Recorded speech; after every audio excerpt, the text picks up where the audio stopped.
Hello friends, ఈరోజు మన recipe mushroom dum biryani. దీనికోసం ముందుగా కడాయిలో ఒక 2 స్పూన్స్ నెయ్యి హీట్ చేసుకొని అందులో ఒక పువ్వు, లవంగం, యాలకులు, ఒక దాల్చిన చెక్క వేసుకొని ఒక 4-5 మిరియాలు, ఒక బిర్యానీ ఆకు వేసుకొని సన్నగా తరుక్కుని ఉల్లిపాయలు వేసుకొని బాగా వేయించుకోండి. ఉల్లిపాయల పైన కొంచెం సాజీరా వేసుకొని ఉల్లిపాయలు ఎర్రగా వేగేదాకా వేయించుకోండి. ఉల్లిపాయలు ఇలా ఎర్రగా వేగాక దీంట్లో కొంచెం జింజర్ గార్లిక్ పేస్ట్ వేసి మళ్ళీ కొంచెం సేపు వదిలేసేయండి. ఇలా కొంచెం డీప్ బ్రౌన్ అయ్యాక కడిగి పెట్టుకున్న మష్రూమ్స్ వేసుకొని బాగా కలుపుకోండి.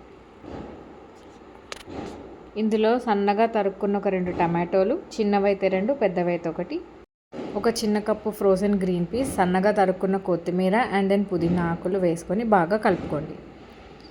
అవన్నీ దగ్గరకు వచ్చాక దాంట్లో కొంచెం గరం మసాలా, జీలకర్ర పొడి, ధనియాల పొడి, కొంచెం పెప్పర్ పౌడర్, ఉప్పు, పసుపు, కారం వేసి బాగా కలుపుకోండి.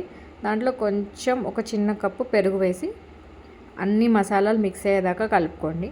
కలిపి ఒక 5 మినిట్స్ స్టవ్ పైన మీడియం ఫ్లేమ్ మీద వదిలేసేయండి. సో దట్ ఇలా నూనె పైకి తేలుతుందనమాట. నూనె పైకి తేలాక కొంచెం నిమ్మకాయ పిండి తర్వాత ఒక 2 మినిట్స్ మళ్ళీ మీడియం ఫ్లేమ్ మీద బాగా కలుపుకొని ఈ దమ్ని పక్కన ఉంచుకోండి. ఇప్పుడు బిర్యానీ రైస్ కోసం నేను బాగా కాకపెట్టుకున్న నీళ్ళల్లో యాలకులు, లవంగాలు, బిర్యానీ ఆకు, సాజీరా, జింజర్ గార్లిక్ పేస్ట్, ఉప్పు అండ్ దెన్ కొంచెం కొత్తిమీర, 2 చీల్చిన పచ్చిమిరపకాయలు వేసి బాగా కలుపుకొని కొంచెం నెయ్యి వేసేయండి. పైన నెయ్యి వేసేసి ఒక గంట పాటు నానబెట్టుకున్న బాస్మతి రైస్ తీసి దీంట్లో వేయండి. సలసలా మరుగుతున్న నీళ్ళల్లో వేయండి.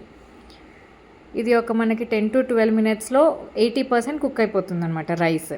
ఈ రైస్ 80% కుక్ అయ్యే వరకు చూసుకుని 80% కుక్ అయిన తర్వాత మన దమ్లో లేయర్గా ఈ రైస్ని వేస్తూ ఉండాలన్నమాట. చూడండి, 80% అంటే ఇలా ముట్టుకుంటే మరీ మెత్తగా ఉండొద్దు, మరీ గట్టిగా ఉండొద్దు. ఆ రైస్ని తీసి మన దమ్ పైన లేయర్స్గా, ఇది నేను ఫస్ట్ లేయర్ వేస్తున్నాను చూడండి, ఇలా లేయర్స్గా వేసి నీట్గా అడ్జస్ట్ చేసుకోండి. మన వెజిటేరియన్స్కి ఆప్షన్సే తక్కువ. అందులో మష్రూమ్లో చాలా బెనిఫిట్స్ ఉన్నాయి. నార్మల్గా తినలేం కాబట్టి ఏ మష్రూమ్ మసాలానో, మష్రూమ్ పులావు, మష్రూమ్ బిర్యానీయో చేసుకుని తింటే దాంట్లో ఉండే పోషకాలు అందుతాయి, మనకి నోటికి రుచి కూడా ఉంటుంది.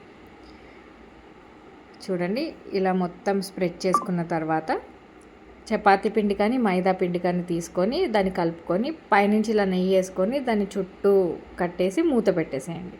మూత పెట్టేసి 15 మినిట్స్ మీడియం ఫ్లేమ్లో ఉంచేస్తే మనకి దమ్ మష్రూమ్ బిర్యానీ రెడీ. ఎక్కువ మసాలా లేకుండా, ఎక్కువ ఘాటు లేకుండా, పొట్టకి హాయిగా అనిపించేలాగా ఇలా నీట్గా చేసుకొని తింటే ఆ రోజు ఆహా అని 2 ముద్దలు ఎక్కువే తింటాం కానీ తక్కువ తిన్నాం. ఈ వేడివేడి బిర్యానీలో మంచి చిల్డ్ రైతా వేసుకొని తింటే అదుర్స్. నా రెసిపీ కనుక మీకు నచ్చినట్టయితే please do like, share, comment and subscribe. Thank you.